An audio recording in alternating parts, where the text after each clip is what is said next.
Hello everyone, welcome to Aadesh academy. So यहाँ पे जो 21 जनवरी को संडे को जो पेपर हुआ था सीटेट का, तो यहाँ पे सीटेट पेपर वन जो सीडीपी है, बाल विकास, मैं यहाँ पे इसका एनालिसिस कराऊंगा गाइज। और आपने जो भी किया है तो आप निकाल करके अपना मैच कर सकते हैं कि 30 आउट ऑफ आपका कितना मतलब हो रहा है। ठीक है, तो यहाँ पे मैं बस पेपर वन का सीडीपी का एनालिसिस कराऊंगा। देन इसके बाद नेक्स्ट वीडियो में अनदर पेपर का कराऊंगा, अनदर सब्जेक्ट का कराऊंगा, जिसपे आप कमेंट में बताएंगे कि इस पे बनना चाहिए, देन मैं उस पे बना दूंगा, है ना गाइज। हालांकि इसमें पेपर लीक की बात हो रही है बार बार कि पेपर लीक हो गया है या हुआ, तो फिर जैसे ही एक ऑथेंटिक इन्फॉर्मेशन आएगा गाइज, मैं आपको लेटेस्ट नेक्स्ट वीडियो में अप टू डेट कर दूंगा, है ना, कि आप फिर इसका एग्जाम होगा या नहीं होगा। तो इसके लिए निश्चिंत रहे। आइए हम लोग देखते हैं ना पेपर एनालिसिस। तो यहाँ पे मैं आपको देखता हूँ, ये पेपर वन का है। हालांकि आपका हो सकता है कि कौन सा सेट है कि है ना, जे है, एन है, एम है, वट एवर जो भी है, ठीक है। तो उसके रिगार्डिंग बट क्वेश्चन तो सेम है। आपका हो सकता है मेरा क्वेश्चन यहाँ पे पहले पे, आपका पांचवा पे हो, छठा पे हो, बट क्वेश्चन सेम है। तो हम लोग एक एक करके देखते हैं, थोड़ा सा इसमें फास्ट देखेंगे, है ना। एक्सप्लेनेशन में जहाँ पे नीड होगा थोड़ा बहुत कर दूंगा, या फिर बस हम लोग आंसर की जरूरत है। तो पहला क्वेश्चन यहाँ पे है, निम्नलिखित में से कौन सा आंतरिक अभिप्रेरणा का सही वर्णन है ना, कि जो इंटरनल मोटिवेशन है, ठीक है, सॉरी, हाँ, जो आंतरिक अभिप्रेरणा का जो सही वर्णन क्या करता है। तो यहाँ पे पहला ऑप्शन आपका दिया हुआ कि अभिप्रेरणा जो कार्य के व्यक्तिगत आनंद से आती है, जो आप खुद से जिसमें आनंद लेते हैं ना, जो काम करते हैं, तो अभिप्रेरणा जो कार्य के व्यक्तिगत आनंद से आती है। तो इसका पहला ऑप्शन सही है, ठीक है। नेक्स्ट क्वेश्चन हम लोग दूसरा देखते हैं। दूसरा यहाँ पे कह रहा है कि लॉरेंस कोलबर्ग के नैतिक विकास सिद्धांत में बच्चे कार्यों को उनके परिणाम के आधार पर अच्छा या बुरा समझने से इस समझ पर पहुंचते हैं कि नियम और कानून नम्य है और बदले जा सकते हैं, है ना। तो ये आपका अभिकथन है। और जो कारण इसमें कह रहा है कि लॉरेंस कोलबर्ग का तर्क है कि नैतिक विकास का क्रमिक रूप से चरणों में होता है। हाँ, तो बिल्कुल जो लॉरेंस कोलबर्ग इन्होंने चरणों में बताया है, कई चरणों में, ठीक है। तो इसका होगा ए आर दोनों सत्य है और आर ए की व्याख्या भी करता है। तो ऑप्शन नंबर 4 इसका करेक्ट हो जाएगा, ठीक है guys. Next question third number पे देखते हैं हम लोग, तीसरा, कि वंचित वर्गों से संबंधित विद्यार्थियों के समावेशन के लिए क्या क्या इसमें हो सकते हैं। तो पहचान आधारित रूढ़ियों को ये तो कतई नहीं होगा। सामाजिक संबद्धता के आधार पर कक्षा के अलगाव, अलगाव की जहाँ सेपरेशन की बात आती है वो भी गलत हो जाता है। तो यहाँ पे विविध परंपराओं के प्रति जागरूकता और संवेदनशीलता को बढ़ावा देना। तो आपका ऑप्शन नंबर 4 है गाइस, है ना। नेक्स्ट यहाँ पे है क्वेश्चन नंबर 4। यहाँ पे कह रहा है शिक्षार्थी जो पहले से जानते हैं कि उसके आधार पर अपने ज्ञान का निर्माण करते हैं। मतलब बच्चा जो कुछ भी पहले से जानता है उसी के आधार पर अपने ज्ञान का जो निर्माण करता है, सीखता है। यहाँ पे कारण कह रहा है पैटर्न ढूंढना और पिछले ज्ञान के साथ जुड़ाव बनाने से शिक्षार्थियों को जानकारी को सार्थक रूप से संसाधित करने में मदद मिलती है। डेफिनेटली आपका अगर पूर्व ज्ञान किसी भी चीज में है तो आप उसका कुछ सीखने के लिए, नई चीज सीखने के लिए उसका यूज कर सकते हैं। तो ए आर दोनों सही है, और जो आर है वो ए की व्याख्या भी कर रहा है। यहाँ पे नेक्स्ट क्वेश्चन है पांचवा, विकास के किस पहलू में तर्क, चिंतन और समस्या समाधान की व्याख्या की जाती है। तो संज्ञानात्मक, जो आपका कॉग्निटिव डेवलपमेंट है इसके थ्रू आपका, तो इसका ऑप्शन नंबर पहला हो जाएगा, ठीक है। तो जो कॉग्निटिव डेवलपमेंट है, संज्ञानात्मक विकास, इसी को ही बात कर रहे हैं। नेक्स्ट आपका क्वेश्चन नंबर छठा है कि हार्वर्ड गार्नर के बहुबुद्धि के सिद्धांत के अनुसार निम्नलिखित में से कौन सा सेट बुद्धि और उसके संबंधित विशेषताओं के सही मेल का प्रतिनिधित्व करता है। तो यहाँ पे तार्किक गणितीय जो है बिल्कुल ये नृत्य गुरु को नहीं करता है, ये तो गलत हो जाएगा। देन उसके बाद संगीत में स्थानिक प्राकृतिक, हालांकि इसमें सब लोग का डाउट है कि संगीत में प्रदर्शन या रचना के करने के कौशल है। कुछ लोग स्थानिक प्राकृतिक वातावरण की सराहना करने की कौशल है, ये नहीं है, बिल्कुल ये भी नहीं है, ठीक है। यहाँ पे है संगीत में प्रदर्शन, जो संगीत में है वो प्रदर्शन या रचना करने के कौशल है। इसका ऑप्शन नंबर 2 हो जाएगा सही, है ना गाइज, कि संगीत में प्रदर्शन या रचना करने के कौशल है। बाकी और दूर दूर तक इसमें कुछ नहीं दिख रहा। आते हैं क्वेश्चन नंबर 7 पे हम लोग। यहाँ पे 7 में कह रहा है कि प्राथमिक कक्षाओं में भाषा का विकास किस प्रकार संसाधित होता है। कैसे ये भाषा का विकास किया जाता है। जब शिक्षक औपचारिक भाषा के प्रयोग पर जोर देता है, ऐसा कुछ भी नहीं है। हाँ, ये चीज ध्यान रखिएगा, यहाँ पे प्राथमिक की बात किया गया, तो जब भी हमारा आंसर होगा प्राथमिक ओरिएंटेड होगा। जब शिक्षक बच्चों को मातृभाषा की अवहेलना कतई नहीं करना है। जब शिक्षक मूर्त वस्तुओं के बजाय मूर्त वस्तुओं का मतलब उपयोग करना ही पड़ता है प्राथमिक विद्यालय में। जब शिक्षक अमूर्त अवधारणाओं को संदर्भित करने के लिए ठोस उदाहरणों का उपयोग करते हैं, तो ये आपका सही हो जाएगा। ऑप्शन नंबर 4 ही जो करेक्ट हुआ पे हो जाएगा। नेक्स्ट आपका ऑप्शन यहाँ पे क्वेश्चन नंबर 8 है, जीन पियाजे के संज्ञानात्मक विकास के सिद्धांत के अनुसार निम्नलिखित में से कौन सी क्षमता मूर्त संक्रियात्मक सोच को पूर्व संक्रियात्मक सोच से अलग करती है। तो यहाँ पे थोड़ा सा इंग्लिश देखना पड़ेगा। हाँ, डिसेंटरिंग जो यहाँ पे देखो विकेंद्रण है, ये आपका सही हो जाएगा क्योंकि ये कई परिकल्पित तर्कता की बात नहीं करते हैं, इंद्रियों का समन्वय, वस्तु अस्तित्व, तो ये आपका है विकेंद्रण, ही आपका ऑप्शन सही है। नेक्स्ट हम लोग आते हैं क्वेश्चन नंबर 9 पे। निम्नलिखित में से कौन सा कथन समावेशी शिक्षा के बारे में सही नहीं है? ये समावेशी यहाँ पे देखिए, ये क्वेश्चन इसमें ध्यान रखिएगा, नहीं की बात क्या है, ये कौन सा नहीं है। तो समावेशी शिक्षा का अर्थ है कि उस शिक्षा में अपनाना जो सभी शिक्षार्थियों की आवश्यकताओं का समर्थन करता है। तो बिल्कुल ये तो सही है, लेकिन यहाँ पे नहीं पूछा है। समावेशी कक्षा में भाषा शैली और अंतर समायोजित करती हैं और सहयोग को बढ़ावा देती हैं। निश्चित पाठ्यचर्या और मानक मूल्यांकन के आसपास एक समावेशी कक्षा का केंद्र होता है। जहां पे आप मानक मूल्यांकन की बात कर देते हैं या निश्चित पाठ्यचर्या, तो वो आपका निगेटिव सेंस देता है, तो नहीं पूछा है, तो निगेटिव का निगेटिव ही आंसर सही होता है। तो यहाँ पे option number 3 is correct. Next आते हैं क्वेश्चन नंबर 10 पे। अल्पेड़ा के आरोपण सिद्धांत के अनुसार निम्नलिखित में से किससे लगातार कोशिश और बेहतर प्रदर्शन की संभावना है? सफलता के लिए बाहरी आरोपण और असफलता के लिए आंतरिक आरोपण। सफलता और करेक्ट, असफलता और सफलता दोनों के लिए आंतरिक आरोपण। हाँ, तो कहीं भी आप अगर असफल होते हैं या सफल होते हैं, तो दोनों अगर आप आंतरिक कारण ही को आरोपित करते हैं, तो ये बेटर ऑप्शन होगा। तो option number 2 is the correct हो जाएगा। ठीक है, आते 11 पे। थोड़ा सा मैं हर एक ऑप्शन को डिटेल में नहीं कर रहा, बिकॉज आपको बस मैच ही करना है। देन अगर फिर ऐसा होगा तो फिर एक बार अच्छे से एक्सप्लेन कर दिया जाएगा। हालांकि आई थिंक इनफ है। क्वेश्चन नंबर 11 में आकर है कि निम्नलिखित में से कौन सा कथन अधिगम के बारे में सही नहीं है? कौन सा अधिगम के बारे में सही नहीं है? अधिगम तात्पर्य है, तात्पर्य पूर्व वैचारिक स्कीम्स के पुनर्गठन से, ये सही है। यहाँ पे नहीं पूछा, इसका ध्यान रखिएगा। अधिगम सामाजिक क्रिया का मतलब ये सामाजिक क्रिया बिल्कुल द्वारा संसाधित होती है। अधिगम एक प्रक्रिया है और नहीं कह रहा है अधिगम एक प्रक्रिया नहीं अपितु एक उत्पाद है, ये गलत है। ठीक है, यहाँ पे ये क्वेश्चन गलत हो जाएगा आपका, ये ऑप्शन इसका 3rd हो जाएगा, क्योंकि नहीं वाला गलत वाला ये पूछा ही है।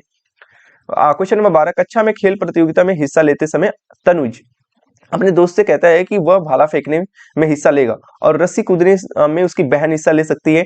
क्या वह एक लड़की और मतलब कह रहा है क्योंकि वह एक लड़की है और लड़कियां भाला नहीं फेंक सकती, यह किसको प्रदर्शित करता है, ये पूछ रहा है। तो जब भी हम लोग पहले के लोग बोलते हैं कि नहीं लड़कियां गुड्डा गुड्डी से खेलेंगी है ना, और लड़के कार से खेलेंगे है ना, तो ये स्टीरियोटाइप बातें हो जाती हैं कि अगर जहां पे भी आप थोड़ा सा इसको लेकर के बातें करते हैं, तो ये जेंडर रूढ़िवादिता को बताती है, जेंडर स्टीरियोटाइप को ये बताती है। ठीक है, तो ये ऑप्शन नंबर इसका 3rd हो जाएगा। आते हैं क्वेश्चन नंबर 13 करा है विकास। आगे कह रहे हैं विकास के क्रम में बच्चे सूक्ष्म पेशी कौशल से पहले सकल पेशी कौशल को विकसित करते हैं। सूक्ष्म पेशी कौशल और सकल मतलब यहाँ पे ग्रास मोटर स्किल से कह रहा है grass motor skill before the fine motor skill.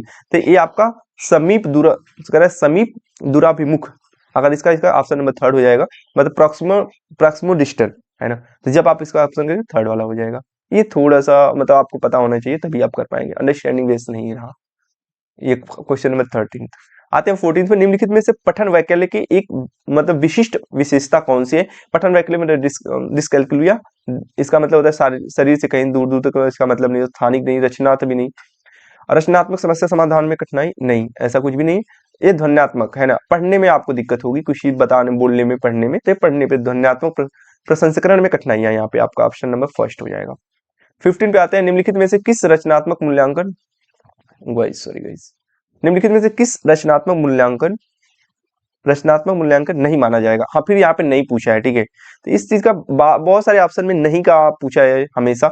तो छात्रों और शिक्षकों को अग्रगामी प्रतिपुष्टि प्रदान करने के लिए कक्षा के दौरान दिया गया मूल्यांकन, ये सही है, लेकिन ये नहीं पूछा है, तो यहाँ पे ये नहीं होगा। एक मूल्यांकन कार्य जो मानदंड के एक मानक पैमाने के अनुसार छात्रों की तुलना करने में सहायक होता है। एक आकलन एक छात्र के सीखने में गलत धारणाओं की पहचान करने के लिए प्रयोग किया जाता है। तो यहाँ पे आपका ये 2nd नंबर आपका सही हो जाएगा कि एक मूल्यांकन कार्य जो मानदंड के एक मानक पैमाने, यहाँ पे ये हो जाएगा ना मानदंड और मानक पैमाना, तो वहां पे स्टैंडर्ड की बात हो जाएगी, इस स्टैंडर्ड सेट, तो वहां पे वो निगेटिव आता है, तो यहाँ पे नहीं पूछा है, तो ये 2nd नंबर इसका सही हो जाएगा। नेक्स्ट हम लोग क्वेश्चन नंबर 4 पे आते हैं, सॉरी 16th पे आते हैं।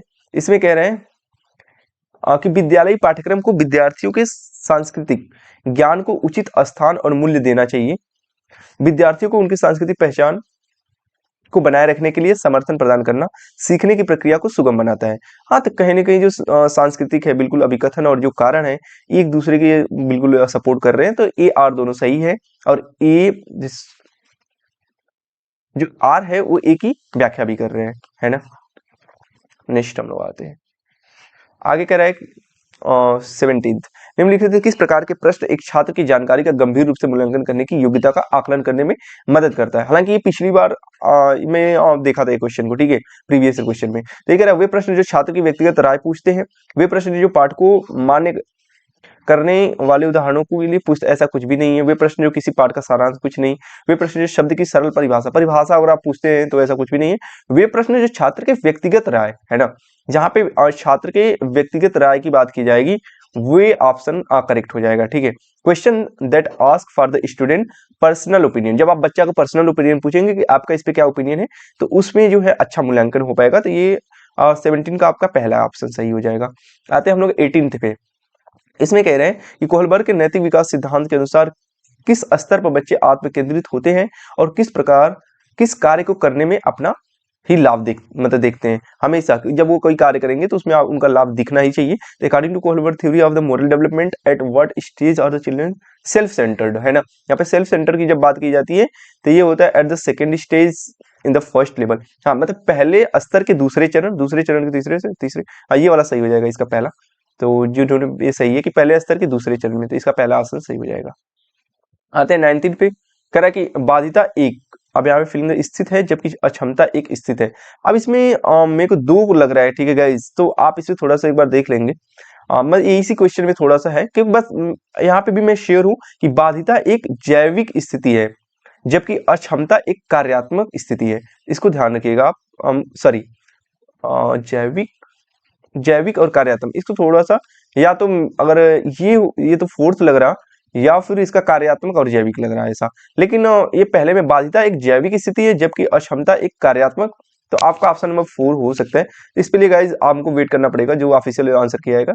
एक ही क्वेश्चन ऐसा है 19th जो कि थोड़ा सा यहाँ पे ये लग रहा है, लेकिन यहाँ पे भी मेरे को ऑप्शन नंबर 4 पे मैं जा रहा हूँ। आप एक बार देख लीजिएगा इसे, अगर आपको कुछ भी लगे तो कमेंट बॉक्स में जरूर बताइएगा इस पे। 20 निम्नलिखित में से कौन सा कथन संज्ञान और भावनाओं के बीच में संबंध को उपयुक्त रूप से परिभाषित करता है। तो जो संज्ञान और भावनाएं हैं, ये क्या है, भावनाएं और संज्ञान आपस के एक दूसरे पर क्या है, पारस्परिक रूप से निर्भर करते हैं। संज्ञान भावनाओं को प्रभावित करता है लेकिन इसका विपरीत सत्य नहीं है। भावनाएं संज्ञान को प्रभावित करती हैं लेकिन इसका विपरीत सत्य नहीं है। संज्ञान और भावनाएं, बिल्कुल, जो भावनाएं और संज्ञान आपस में एक दूसरे के पारस्परिक रूप से ये निर्भर करते हैं, जो ये दोनों है, ठीक है, इंटरडिपेंडेंट ऑन ईच अदर, ये सही है, एक दूसरे पे इंटरडिपेंडेंट होते हैं, नो डाउट। आगे आपका है निम्नलिखित में से कौन सा कारक समस्या समाधान को बढ़ावा देता है। अच्छा, समस्या समाधान को, तो यहाँ पे सबसे, जब भी अब डाइवर्जेंट थिंकिंग की बात आएगी तो आपका सही हो जाएगा, ऑप्शन नंबर 4 इसका करेक्ट हो जाए। अपसारी चिंतन, है ना, ये पॉजिटिव वर्ड है, मैं इस पे बात किया था अभी एक वीडियो में, जो मतलब पॉजिटिव और निगेटिव वर्ड, ऐसे कुछ जो भी वर्ड दिखते हैं तो आप मोस्ट ऑफ द चांस है कि वो सही होंगे। यहाँ पे अपसारी सही है, ठीक है। नेक्स्ट क्वेश्चन है, निम्नलिखित में से कौन सा प्रगतिशील कक्षा का एक प्रमुख सिद्धांत है, जो प्रमुख सिद्धांत है प्रगतिशील कक्षा का, छात्रों को अपने शिक्षकों से ज्ञान का निष्कर्ष प्राप्त करता होना चाहिए। कह रहा है कि सीखना प्रामाणिक कार्यों पर आधारित होना चाहिए, पाठचर्या पूर्व निर्धारित और सार्वभौमिक होनी चाहिए, पूर्व निर्धारित छात्रों के सीखने को मापने के लिए मानवकृत, ऐसा कुछ भी नहीं है। यहाँ पे स्टैंडर्ड की बात कर दिया, देखो गाइस यहाँ पे स्टैंडर्ड, तब यहाँ पे गलत हो जाएगा सीधे, प्री डिटरमाइंड ये भी गलत कर देगा। ऑथेंटिक टास्क है ना, सेकंड इसका सही हो जाएगा, option number second, learning should be based on the authentic task, तो ये आपका सही हो जाएगा। 22 का आपका सेकंड वाला ऑप्शन सही है। नहीं, 23 में कह रहा है बच्चों द्वारा बचपन अलग अलग संस्कृतियों में अलग अलग तरह से अनुभव किया जाता है, बच्चों का विकास सार्वभौमिक है। तो यहाँ पे बच्चों द्वारा कह रहा है बच्चों द्वारा बचपन अलग अलग संस्कृतियों के अलग अलग तरह से अनुभव, हाँ बिल्कुल, अलग अलग द्वारा यहाँ पे सही है। अभिकथन इसका ए जो है सही है, और जो कारण बच्चों का जो विकास है सार्वभौमिक, ये इस सेंस में यहाँ पे गलत हो जाएगा। तो ए सही है लेकिन आर गलत है, यहाँ पे इसको ना आप टिक करिएगा, ये फोर्थ गलत किया है कोई, ठीक है। तो ये सेकंड वाला ऑप्शन सही है कि सही है, ये सही है लेकिन आर गलत है, ठीक है। नेक्स्ट आते हैं 24 पे। कह रहा है सीखने के सामाजिक संरचनावादी विचार इस बात की वकालत करते हैं कि शिक्षार्थी सक्रिय रूप से ज्ञान का निर्माण करते हैं। ये तो सीपी, अगर आपने कहीं पढ़ा होगा तो सिंपली इसको पढ़ते ही हो जाता है कि शिक्षार्थी जो सक्रिय रूप से ज्ञान का निर्माण करते हैं। व्याख्यान कुछ ऐसा कुछ भी नहीं है, प्रत्याहार और दोहराव की चिंतन प्रक्रिया की से प्रभावित शिक्षण होती है, ऐसा कुछ भी नहीं है। जब आप जहाँ पे दोहराव की बात करते हैं, मतलब रट्टा मारने की, वो गलत हो जाता है। शिक्षार्थी दूसरे से निष्क्रिय रूप, ऐसा कुछ भी नहीं है, पहला इसका ऑप्शन सही है। आते हैं 25 नंबर, क्वेश्चन नंबर 25। यहाँ पे कह रहा है विच of the following is the characteristic of the effective feedback in the classroom. निम्नलिखित में से उपयोगी प्रतिपुष्टि की एक विशेषता कौन सी है आप इसको अब बता सकते हैं कि यह व्यापक और सामान्य होती है या केवल परिणामों के, नहीं ऐसा कुछ भी नहीं है, ये तो पहले ही केवल कार्य, ये गलत हो जाएगा, यहाँ पे केवल आएगा निगेटिव वर्ड। यह सामयिक और विशिष्ट होती है, कह रहा है it is timely and specific, बिल्कुल ये तीसरा सही हो जाएगा कि ये टाइमली और स्पेसिफिक होती है, तो ये सही है। नेक्स्ट आपका क्वेश्चन है कि ले वायुसी प्रस्तावित करते हैं कि बच्चों में स्वनियमन के लिए महत्वपूर्ण है, तो ये निज वाक, ये तो पहले ही इनके बिल्कुल जो आपका इनर स्पीच है इसको बढ़ावा देते हैं, सही है। अनुकूलन ऐसा कुछ, संगठन, असंतुलन, अनुकूलन, और ये अब प्याज वगैरह में बात चली जाती है, तो निज में निज वाक सही है। तो 26 का जो है आपका ऑप्शन नंबर फर्स्ट सही हो जाएगा। आते हैं 27वां क्वेश्चन है कि अपसारी चिंतन, या फिर फिलिंग द ब्लैंक, आप फिलिंग द ब्लैंक्स में, फिर इसके बाद है जब अभिसारी, अच्छा अभिसारी चिंतन और अभिसारी चिंतन में आप क्या फिलअप करेंगे, ये एक समाधान स्थिर है। स्थिर अपसारी कभी स्थिर की बात कर रहे हैं, गलत है। गणितीय क्षमताओं को बढ़ावा देता है, बस गणितीय को ही बढ़ावा देता है, ये गलत है। मौखिक क्षमताओं को बढ़ावा देता है, बिल्कुल गलत है। कोई उत्तर को प्रोत्साहित, मतलब कई उत्तरों को प्रोत्साहित करता है ना। जो अपसारी चिंतन है, अगर आपका कोई एक क्वेश्चन है, ठीक है, तो ऐसा नहीं कि एक स्पेसिफिक क्वेश्चन पर्टिकुलर आंसर पे आप जा रहे हैं, तो वो अपसारी चिंतन में नहीं आता है। जैसे भारत के प्रधानमंत्री कौन है, तो आप कहेंगे प्राइम मिनिस्टर नरेंद्र मोदी है, तो ये स्पेसिफिक क्वेश्चन हो गया, पर्टिकुलर उसका आंसर आएगा। आप बच्चा कोई दूसरा उसका ऑप्शन नहीं सोच सकता है, आ रहा है तो हाँ, नहीं तो नहीं, तो ये अपसारी चिंतन में नहीं आता है। हाँ, कुछ ऐसे आप क्वेश्चन देते हैं कि आप समाज सुधार के लिए या फिर जो जेंडर स्टीरियोटाइप बातें हैं उसको सुधारने के लिए क्या क्या उपाय कर सकते हैं, तो अपसारी चिंतन, इसके कई सारे उत्तर निकल के आएंगे, तो कई उत्तरों को प्रोत्साहित करता है अपसारी चिंतन, जो डाइवर्स थिंकिंग है। और अपसारी चिंतन एक मतलब एक सही समाधान पर स्थिर होता है, जैसे मैंने बताया ये भारत के प्राइम मिनिस्टर जो नरेंद्र मोदी जी हैं, तो ठीक है, option number 4 is the correct. आते हैं नेक्स्ट 28th का है आपका कि रस्सी कूदते समय पैर में रस्सी फंसने के कारण आउट होने के बाद अरु कहती है, अरु कहती है कि उसे रस्सी ने जानबूझकर आउट किया। फिर कह रहा है कि जीन पियाजे के संज्ञानात्मक विकास सिद्धांत के किस अवस्था में बच्चे इस तरह के तर्क देते हैं। अब वो कह रही है कि बच्ची जो कह रही है सीधे कि जो रस्सी है वो मेरे को आउट कर दी, इसका मतलब रस्सी को सजीव मान रही है ना, कि उसमें जीव है तभी तो मेरे को आउट की। तो ये जो है इसका ऑप्शन हो जाएगा आपका, थोड़ा सा इंग्लिश में आते हैं, farmer operational stage, sensory motor stage. Sensory में ऐसा कुछ भी नहीं होता है, कंक्रीट में तो बिल्कुल ऐसा बच्चा नहीं कहता है, ये फार्मल में तो दूर दूर तक बात नहीं होती, प्री ऑपरेशनल स्टेज में ऐसा होता है, ये पूर्व चलन अवस्था। इसका option number 3 is the correct हो जाएगा। आते हैं 29 क्वेश्चन कह रहा है कि समीपस्थ सिद्धांत कहता है कि शैशवावस्था में विकास सिर से पांव नहीं, सिर से पांव ऐसा कुछ भी नहीं है।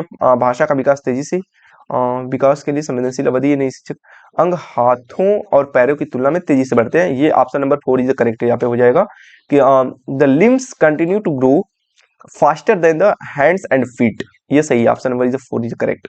आते हैं लास्ट क्वेश्चन आपका 30 नंबर है, निम्न में से कौन सा आलंबन के उदाहरण है। तो अगर आलंबन पढ़ते हैं तो मे भी थोड़ा सा आपको डाउट लगे, लेकिन जैसे ही आपको इसके फोल्डिंग दिखेगा आपके दिमाग में बहुत सारे थॉट चलने लगेंगे। इसके फोल्डिंग जो कि इन्होंने वाइगोस्की ने दिया था, तो आप इसमें देखते हैं कौन है, कह रहे कि बोलकर सोचो, और उसके बाद हाँ संकेत और इशारा बिल्कुल बी वाला सही है। आप प्रश्न अगर आप पूछ रहे हैं बच्चे को थोड़ा सा हेल्प करें, सही है। आधा हल किया हुआ उदाहरण मतलब ऐसे ये भी सही है। ये B C D that's mean ये नहीं रहा, ये नहीं रहा, ये सही है, ठीक है। ए बी सी डी आपका सही है, ऑप्शन नंबर सेकंड, ठीक है। तो यहाँ पे which of the following are the example of the scaffolding, जैसे स्कैफोल्डिंग पढ़ेंगे, ये आलंबन को ही स्कैफोल्डिंग बोलता है। हालांकि स्कैफोल्डिंग हम लोग सुने रहते हैं, आलंबन थोड़ा कम सुनते हैं, इसलिए इसमें कोई उतना थॉट नहीं आता है। आई होप गाइज मैं 1 से लेके आपको 30 तक पूरा करा दिया। सो जहाँ आई थिंक एग्जैक्ट मैंने कराया है, बस एक क्वेश्चन मुझे 90 वाला जय वाला था, हालांकि वो भी सही है, लेकिन उसके लिए मैं अभी डाउट में रखा हूँ, क्योंकि जो चीज में श्योर नहीं रहता पूरा दावे के साथ नहीं कहता। तो गाइज बाकी आप मैच कर सकते हैं, अगर हाँ अब भी आपको लग रहा है तो आप जरूर कमेंट में बताएं कि सर मेरे तो ये कर दिया है, ये होना चाहिए, डेफिनेटली मैं उसको देखूंगा और फिर उसको वर्क करूंगा, है ना guys. So thank you so much, keep watching guys. आप बता सकते हैं कि नेक्स्ट आपको किस सब्जेक्ट का एनालिसिस चाहिए, देन मैं डेफिनेटली बहुत जल्दी आपको उसका एनालिसिस करा दूंगा guys. Thank you, keep watching, है ना।